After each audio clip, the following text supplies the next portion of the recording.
ఇవాళ అట్లీస్ట్ ప్రతిపక్షం కదిలినాకనన్నా ఇవాళ ప్రభుత్వం కదిలింది.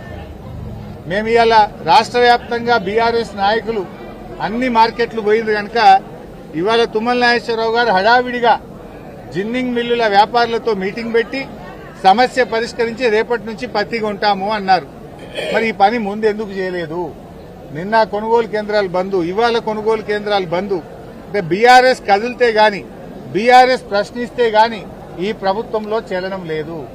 బీఆర్ఎస్ ఇవాళ ప్రధాన ప్రతిపక్షంగా రైతుల పక్షాన పోరాడుతుంది కనుకనే మీలో కనీసం కదలికి వచ్చింది. బీఆర్ఎస్ ప్రశ్నిస్తే మొన్న జూబ్లీ హిల్స్ ఎన్నికల ముందు వారం ముందు మైనార్టీకి మంత్రి ఇచ్చింది. బీఆర్ఎస్ కొట్లాటనే ఇచ్చింది కదా, 2 ఏళ్లు ఇయ్యలే కదా. ఇప్పుడు కూడా బీఆర్ఎస్ గట్టిగా బయలుదేరిందంటే జిన్నింగ్ మిల్లులతో చర్చించి రేపటి నుంచి పత్తి కొంటామంటున్నారు. అదొక్కటే కాదు, ఇంకా చాలా ఉన్నాయి. మక్కలకు చెల్లింపులు చేయండి, రైతులకు బోనస్ విడుదల చేయండి, ఇవన్నీ కూడా పట్టించుకోవాలని చెప్పి మేము ప్రభుత్వాన్ని కోరుతా ఉన్నాం.